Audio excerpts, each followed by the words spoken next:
थे तो जब गांव में प्रधानी के चुनाव होते थे, याद करो, तो जो पैसे वाले लोग हैं जिनके पास वोट नहीं होती थी, वो क्या करते थे, वो चुनाव से 2-1 दिन पहले रात के अंधेरे में आके अपनी जेब में थैला लेके आते थे, झोला लेके आते थे और लोगों से कहते थे पैसा ले लो। वोट तो होता था नहीं होता था, लेकिन वो अवैध काम था, गैर कानूनी था। जो विपक्षी प्रत्याशी लड़ रहा था पकड़ता था अपने पैसे वालों को, पकड़ो पैसा बांट रहे। अब ये काम लीगल हो गया है, अब ये काम ऑनलाइन हो गया है। नमस्कार साथियों, आप देख रहे हैं आपका अपना YouTube चैनल संवाद लाइव। साथियों, संवाद लाइव प्लेटफॉर्म पर फिर स्वागत है आपका। और हाँ, वीडियो थोड़ा लंबा है, अंत तक जरूर देखें। जी हाँ दोस्तों, दिल्ली विधानसभा चुनाव में आजकल चुनाव प्रचार प्रसार बड़े जोरों शोरों पर है और हर तरफ प्रत्येक पार्टी गली मोहल्लों से लेकर नुक्कड़ सभाओं तक वोट रोको अपने पक्ष में करने का पुरजोर आजमाइश कर रही है। उसी के क्रम में अगर हम एक नई नवेली पार्टी की बात करें, जी हाँ, वो पार्टी आज़ाद समाज पार्टी, इसके एकमात्र सांसद नगीना से चंद्रशेखर आज़ाद, जो भीम आर्मी चीफ भी हैं, उन्होंने नई दिल्ली में आजकल डेरा डाल दिया है। जी हाँ दोस्तों, अपने प्रत्याशियों के समर्थन में आजकल खूब ताबड़तोड़ प्रचार प्रसार कर रहे हैं नगीना से सांसद चंद्रशेखर आज़ाद, जो कि आज़ाद समाज पार्टी के राष्ट्रीय अध्यक्ष भी हैं। जी हाँ दोस्तों, आजकल चुनाव प्रचार प्रसार में भीम आर्मी चीफ और उनके समर्थक खुलकर प्रचार प्रसार कर रहे हैं और अपने प्रत्याशियों के समर्थन में वोट मांग रहे हैं। इसी को लेकर आज उन्होंने कुंडली विधानसभा में एक विशाल जनसभा को संबोधित किया, जिसमें प्रत्येक मतदाता को हाथ खड़े कर कर शपथ दिलाई कि आने वाले चुनाव में कि आप वोट करोगे तो सिर्फ केतली को। इसी को लेकर आज उनकी एक विशाल जो जनसभा हुई कुंडली में, उसको लेकर हमारी टीम कुंडली विधानसभा दिल्ली पहुंची और उन्होंने एक लाइव एक्सक्लूसिव रिपोर्ट तैयार की, जिसको आज हम इस वीडियो के जरिए आपको दिखाएंगे। चंद्रशेखर आज़ाद ने कहा है कि दिल्ली की मुख्यमंत्री की कुर्सी का रास्ता आज़ाद समाज पार्टी को दरकिनार करके नहीं प्राप्त किया जा सकता। अर्थात कहे कि आज़ाद समाज पार्टी के सहयोग के बिना इस बार दिल्ली की जो राजगद्दी है या राज तिलक है वो नहीं प्राप्त होगा। यानी दिल्ली का जो भी मुख्यमंत्री बनेगा वो आज़ाद समाज पार्टी के समर्थन से ही बनेगा। एक विशाल जनसभा का आयोजन, एक क्या वो जगह जगह जाकर अनेक विशाल जनसभाओं का कर रहे हैं। आइए आपको दिखाते हैं एक एक्सक्लूसिव रिपोर्ट। आज कुंडली विधानसभा में हमारे बहुत ही कर्मठ और नौजवान प्रत्याशी इंजीनियर सन्नी कुमार जाटव जी के प्रचार में मुझे आने का मौका मिला है। इसके लिए मैं भाई सन्नी कुमार जी का और इनकी पूरी टीम का बहुत बहुत धन्यवाद करता हूं। साथ साथ इस मंच पर उपस्थित हमारी पार्टी संगठन के सभी सम्मानित नेतागण और सामने उपस्थित इस क्षेत्र की महान जनता, मेरी मातृशक्ति, प्यारी बहनों, छोटी बच्चियों, बच्चों, नौजवान साथियों और बड़े बुजुर्गों, अपनी बात को शुरू करते हुए मैं समय समय पर जन्मे सभी संतों, गुरुओं और महान पुरुषों को भी नमन करता हूं। उनमें भी महामानव तथागत बुद्ध, संत शिरोमणि सदगुरु रविदास, भगवान वाल्मीकि महाराज, गुरु नानक देव और संत कबीर, और इनके साथ साथ संत गाडगे जी महाराज, नारायणा गुरु, गुरु घासीदास जी को भी नमन करता हूं। महामानव डॉक्टर बाबा साहब अम्बेडकर, राष्ट्रपिता ज्योतिबा फूले, छत्रपति साहू जी महाराज, मां झलकारी बाई, बाबू जगदेव प्रसाद कुशवाहा, जननायक कपूरी ठाकुर, महामना रामसु वर्मा, चौधरी चरण सिंह जी, कोतवाल धन सिंह गुर्जर, मान्यवर दीना भाना वाल्मीकि और मान्यवर काशीराम साहब को भी नमन करता हूं। सम्मानित साथियों, आज कुंडली विधानसभा में मुझे आने का मौका मिला। कल शाम इसी समय मैं नागपुर महाराष्ट्र की धरती पर था। नागपुर, जहां डॉक्टर बाबा साहब अम्बेडकर ने धर्म की दीक्षा ली, वहां एक पवित्र स्थल पर मुझे जाने का मौका मिला, वो पवित्र स्थल जहां पूरे देश दुनिया से हमारे सम्मानित भंतेगण पहुंचे थे।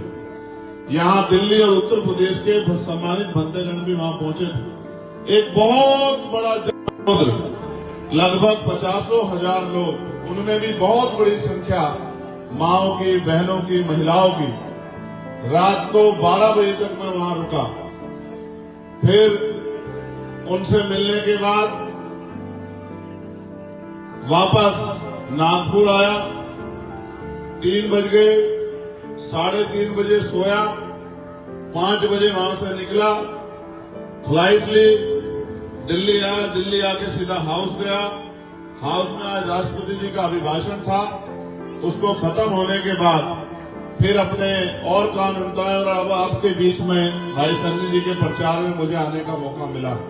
ये बात मैंने आपको इसलिए बताई कि हम निरंतर कोशिश कर रहे हैं कि महापुरुषों का कार्य आगे बढ़ता रहना चाहिए, चाहे वो धर्म के क्षेत्र में हो, चाहे वो सामाजिक क्षेत्र में हो, चाहे वो आर्थिक क्षेत्र में हो या वो राजनीतिक क्षेत्र में हो।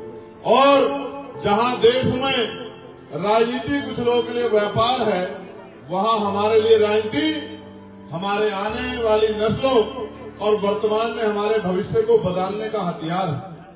क्योंकि ये हथियार जिसको हम सत्ता के रूप में मानते हैं, इसी से परिवर्तन हो सकता है। और जब तक हमारे हाथों में शक्ति नहीं होगी, तब तक हम लोग बदलाव नहीं कर सकते हैं। मैं कुंडली में आता हूं, मैं जहां पार्लियामेंट में जाता हूं, उस दिल्ली और उसके आसपास की दिल्ली और यहाँ जहां आज हम खड़े हैं, जिन रास्तों को मैं आया हूं, ये सड़कें, अटी हुई नालियां, तमाम तरह से कूड़ा कचरा, गंदगी और तमाम तरह की परेशानियां जो सामने दिखाई देती है। ऐसा नहीं कुछ छिपाया गया है। ऐसा लगता है वो दिल्ली दूसरी दिल्ली है और ये दिल्ली दूसरी दिल्ली है। ऐसा लगता है वो अमीरों की दिल्ली है और ये गरीबों की दिल्ली है, जिनके हिस्से में सिर्फ परेशानियां आई हैं। वादे तो इनसे भी वही हुए थे जो लुटियन जोन के लोगों से हुए थे, लेकिन उनके लिए नेता खरे उतरे और इधर के लिए खरे नहीं उतरे। क्योंकि इधर गरीब लोग रहते हैं, इधर किसान परिवारों के लोग रहते हैं, इधर मेहनतकश लोग रहते हैं। इसलिए जहां पैसे वाले लोग रहते हैं, उनका भला हो रहा है। और गलती नेताओं की भी नहीं है, क्योंकि आजकल देश में पैसे वालों का बोलबाला है, पैसे वालों की बात आगे बढ़ रही है। सरकारें पैसे वालों के अधीन हैं। पैसे वाले, बिजनेस वाले, उद्योग वाले जो भी कहते हैं, सरकार उनका काम करती है। और गरीब आदमी जब कोई सवाल खड़ा करता है तो उनको लाठी से पीट के उनके ऊपर मुकदमे दर्ज करके उनको जेल भेजने का काम पुलिस के साथियों के द्वारा सरकार के इशारे पे किया जाता है। आज जहां महंगाई कमर तोड़ रही है, आज जहां शिक्षा और चिकित्सा में आदमी की मेहनत का बहुत सारा पैसा जा रहा है, वहीं इस देश में यहां ये भी देखने को मिल रहा है कि गरीबों के लिए जीवन और मुश्किल होता जा रहा है। भाई इंजीनियर सन्नी जाटव जो एक पढ़े लिखे नौजवान हैं, उन्होंने इस व्यवस्था को इसलिए चुना क्योंकि बाबा साहब अम्बेडकर ने कहा था कि राजनीति में हिस्सेदारी नहीं करोगे तो सबसे बड़ा दंड ये होगा कि ये लोग आपके ऊपर शासन करेंगे। और बाबा साहब ने ये भी कहा कि political power is the master की, राजनीतिक सत्ता वो चाबी है, political power is the master की, इट इज द मास्टर की विच bye you can open each and every door of your success. राजनीतिक सत्ता वो चाबी है जिसके द्वारा आप अपनी समस्याओं के हल के सारे दरवाजे खोल सकते हैं। यानी कि अगर ये सत्ता आपके हाथ में है, राजनीतिक चाबी आपके हाथ में है, तो आपकी कोई परेशानी आपकी जिंदगी में नहीं होगी। इसलिए भाई इंजीनियर जी ने भी अपने जिंदगी का ये समय महापुरुषों के विचारधारा को आगे बढ़ाने के लिए और महापुरुषों के रुके हुए काम को आगे बढ़ाकर पूरा करने के लिए इस कोंडली विधानसभा में आपकी सेवा करने के लिए लगाया है। जब मैं आया, आपने बहुत सारे फूल मेरे ऊपर बरसाए, यहाँ तक कि मुझे अपना चश्मा भी उतारना पड़ा। कभी ऐसा ना हो कि चश्मा भी छूट के नीचे गिर जाए आपके फूलों के प्रभाव में। लेकिन आप ये बताओ, आपने तो अपना काम किया, लेकिन जब तक हम आपकी दुख तकलीफें दूर नहीं करेंगे तो हमें कैसे सुकून मिलेगा। आपको तो मुझे देख के, क्योंकि मैं आपका परिवार का बेटा हूं, मैं आपका बच्चा हूं, आपको तो खुशी हुई होगी, आपके मन में तो ठंड पड़ी होगी, लेकिन मेरे मन में तो अभी ठंड नहीं पड़ी है, क्योंकि जब तक आपकी जिंदगी नहीं बदलेगी तब तक हम लोग चैन से बैठने वाले नहीं हैं। जब तक आपके गरीबी, बेबसी और परेशानियों के आंसू नहीं छूटेंगे तब तक हम लोग चैन से बैठने वाले नहीं हैं। और मैंने आपको कहा कि जहाँ एक तरफ पैसे से सत्ता और सत्ता से पैसा, जहाँ एक तरफ पैसे के आधार पे राजनीति हो रही है, वहाँ मैं और मेरे जैसे बहुत सारे लोग इस देश में महापुरुषों के कारोबार को आगे बढ़ाने के लिए जनता के बीच जाकर वोट की शक्ति को अपने हिस्से में लेकर और वोट की शक्ति से ताकत बनाकर आपकी समस्याओं का हल करने की कोशिश कर रहे हैं। हालांकि आप ये भी जानते हैं, 1 साल पहले मैं सड़कों पर लड़ता था, जहां भी देश में किसी भी गरीब, शोषित किसान, मजदूर, महिला बहनों पर अत्याचार होता था, उनकी आवाज उठाने का काम करता था। लेकिन आपके आशीर्वाद से, और मैं धन्यवाद दूंगा, हमारे नगीना के लोग भी यहाँ वहां से निकलकर प्रचार में आए हैं, नगीना के लोगों का भी मैं धन्यवाद दूंगा कि उनके आशीर्वाद और आपके आशीर्वाद से मुझे लोकसभा में जाने का मौका मिला है। और इस बात से ये बात स्पष्ट हुई कि रानी के पेट से राजा जन्म नहीं लेगा, राजा वो होगा जिसको आप वोट से चुनकर भेजोगे। आपने सबको नेता बनाया, उन नेताओं ने बड़ी बड़ी बातें की, लेकिन चुनाव के बाद 5 साल तक आपको नेता शायद ना मिले होंगे, या ये भी आप समझिए कि उन नेताओं ने आपसे जो वादे किए होंगे उनमें से एक भी वादा शायद पूरा ना किया होगा। तो जैसे आपने मुझे ताकत देके पार्लियामेंट में भेजा, आप यहाँ बैठे हर एक शख्स गवाही दे सकता है जो पार्लियामेंट सुनता है कि देश में अगर कहीं किसी पर जुल्म होता है तो चंद्रशेखर आजाद पार्लियामेंट में उसकी आवाज उठा के सरकार से जवाब मांगने का काम करता है।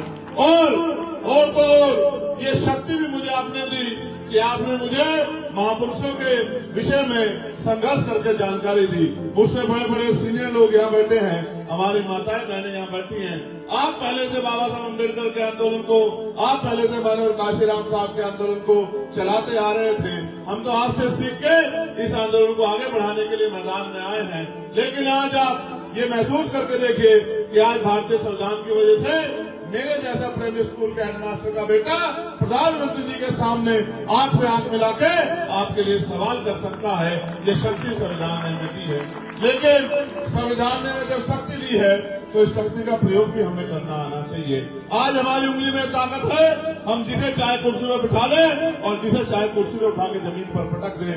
आज आपके पास वो ताकत है कि बड़े बड़े पैसे वाले, बड़े बड़े धनियों से, बड़े बड़े महलों वाले, बड़ी बड़ी गाड़ियों वाले जो हेलीकॉप्टर हवाई जहाज में घूमते हैं, चुनाव के बीच आपकी गली बस्तियों में आते हैं, आपको भाई बहन, चाची, ताई, बुआ, भाई भतीजे, बड़े भैया, पता नहीं कितने नाम से पुकारते हैं, आपके घरों में बैठते हैं, सर पे हाथ रखवाते हैं, बड़ी बड़ी बातें करते हैं, आपके बीच खाना खाते हैं और मीठे मीठी बातें करके आपको, आपकी वोट को, जो कीमती वोट है, जो बाबा साहब अम्बेडकर के 4 बच्चों कुर्बानी से मिली है, इस वोट को अपने खेमे में लेने का प्रयास करते हैं।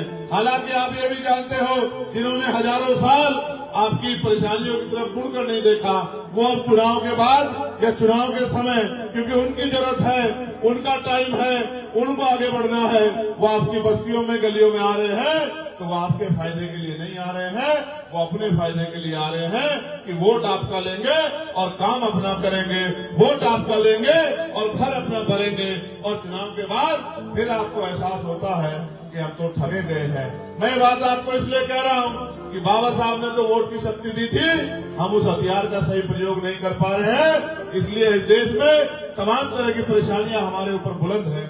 मैं आपसे अपील करता हूँ कि इस बार अपनी वोट का प्रयोग किसी दूसरे को जिताने के लिए नहीं, खुद को जिताने के लिए करें, अपनी समस्याओं को हराने के लिए करें, अपनी शक्ति बनाने के लिए करें। भाई अपने छोटे भाई, अपने बेटे, अपने भतीजे, इस क्षेत्र में पढ़े लिखे नौजवान, आप ये भी समझो बाबा साहब अम्बेडकर ने एजुकेशन पे इतना जोर क्यों दिया, क्योंकि वो समझते थे कि शिक्षित व्यक्ति ही समाज का निर्माण कर सकता है, शिक्षित व्यक्ति ही अपनी बात को रख सकता है।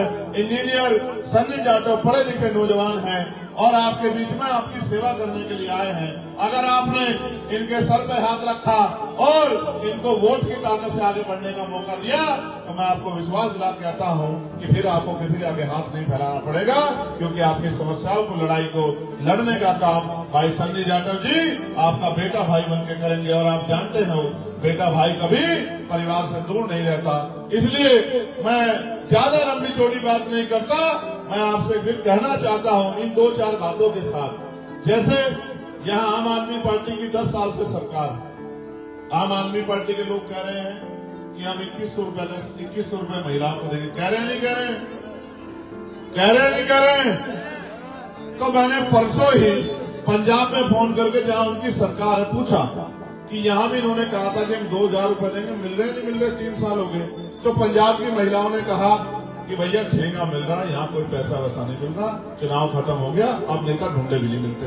फिर मैंने हरियाणा में फोन किया, मैंने उनसे पूछा कि भाजपा वाले कह रहे हैं हमें सरकार बनानी है, तो भाजपा वाले कह रहे हैं कि हम आपको 3000 रुपए देंगे। 3000 बोल रहे हैं ना, 3000 2500 कितने बोल रहे हैं? नहीं, महिलाएं बताइए, इनको ज्यादा पता है 2500। तो मैंने इनसे कहा कि भाई हरियाणा में फोन मिलाओ, यहाँ भाजपा की सरकार है, ये भी पक्का कर लो। तो मैंने हरियाणा में फोन किया तो मैंने पूछा कि बहन जी क्या 2500 रुपए मिल रहे हैं? तो उसने कहा 2500 रुपए छोड़ो साहब, 25 रुपए भी नहीं मिल रहे हैं। तो मैंने कहा तो बहुत बुरी बात है। फिर मैंने कहा 500 वाला सिलेंडर तो मिल रहा होगा, जो भाजपा के लिए 500 का सिलेंडर देंगे। तो उन्होंने कहा साहब 931 रुपए का सिलेंडर मिल रहा है। तो मैंने कहा, फिर मैंने मोदी जी से कहा कि मोदी जी एक बार उत्तर प्रदेश की तरफ भी देख लेना, वहां भी आप 500 का सिलेंडर दे रहे थे, वहां भी आपने नहीं दिया। आप हरियाणा में भी दे रहे थे, आपने वहां भी नहीं दिया। आप उत्तराखंड में भी दे रहे थे, आपने वहां भी नहीं दिया। आप राजस्थान मध्य प्रदेश में भी आपकी सरकार है, आपने वहां भी दिया। तो कब तक लोगों को झूठी बातें बोलकर ठगते रहोगे? ये आपके पास अगर वोट की शक्ति नहीं होती तो कोई पैसा आपको नहीं मिलता। ये आपकी जेब काटने वाले लोग आज अपने फायदे के लिए आपको पैसा देने की बात कर रहे हैं। और मैं आपको याद दिलाना चाहता हूं, जब हम गांव में रहते थे तो जब गांव में प्रधानी के चुनाव होते थे, याद करो, तो जो पैसे वाले लोग हैं जिनके पास वोट नहीं होती थी, वो क्या करते थे? वो चुनाव से 2-1 दिन पहले रात के अंधेरे में आके अपनी जेब में थैला लेके आते थे, झोला लेके आते थे और लोगों से कहते थे पैसा ले लो, हमें वोट दे दो। होता था नहीं होता था? लेकिन वो अवैध काम था, गैर कानूनी था। जो विपक्षी प्रत्याशी लड़ रहा था वो पकड़ता था कि पैसे वालों को पकड़ो जो पैसा बांट रहे हैं। अब ये काम लीगल हो गया है, अब ये काम ऑनलाइन हो गया है। अब सीधा पैसा दो और वोट लो। बताओ ये वोट की खरीदारी है या नहीं है? बताओ बताओ, खरीदारी है या नहीं है? बताओ। और बताओ, बाबा साहब के बच्चे क्या वोट बेचेंगे अपना? ये बाबा साहब अम्बेडकर ने वोट हमें बेचने के लिए नहीं दिया, ये गुलामी से मुक्ति के लिए दिया, ये इज्जत सम्मान की जिंदगी के लिए दिया है। इसलिए वोट का सौदा करने वाले लोग कभी आपके जैसे नहीं हो सकते। वो बाबा साहब का नाम इसलिए लेते हैं कि आपकी भावनाएं बाबा साहब के साथ जुड़ी हैं, वरना बाबा साहब का सम्मान कितना अन्य पार्टियों ने किया और कितना आज की पार्टी कर रहे हैं, ये आप और मैं सब जानते हैं। क्योंकि बाबा साहब का सम्मान उनका नारा लगाने से नहीं होता, बाबा साहब का सम्मान उनके विचार पे चलने से होता है, उनके विचार को आगे बढ़ाने से होता है। रही तीसरी पार्टी, अब उसको मैं क्या कहूं, वो तो इतने बुरे हाल में है कि उसके ऊपर कुछ कह के तो समय खराब करना है, इसलिए मैं उस पर समय नहीं खराब करना चाहता। मैं तो जानता हूं 1-1 मिनट कीमती है। मैं आपसे अपील करता हूं कि अपने और अपने बच्चों के भविष्य के लिए और महापुरुषों के आंदोलन को आगे बढ़ाने के लिए जो कर्ज हमारे ऊपर है उसको उतारने के लिए इस बार हमें सबको मिलके खुद को जिताना है और केतली का बटन दबाना है। और 5 तारीख को जब हम वोट डालने जाए तो हम याद रखें, ये वोट हमारी शक्ति है, इसको दुश्मन को नहीं देना है, इसको अपने हाथ में लेना है और इस शक्ति के जरिए परिवर्तन करके दिखाना है। बताओ, मदद करोगे नहीं करोगे?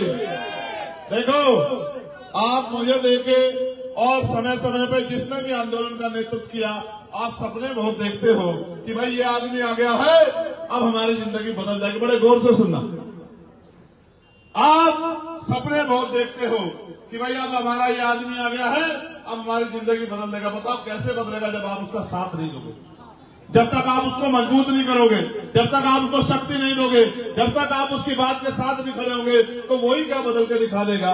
इसलिए मैं आपसे कहता हूं कि ना इधर ना उधर, दोनों हाथों को ऊपर उठा के और 5 तारीख को आंखें बंद करके नहीं, आंखें खोल के कौन सा बटन दबाना, जरा दोनों हाथ उठा के बताओ, नहीं जोर से बताओ।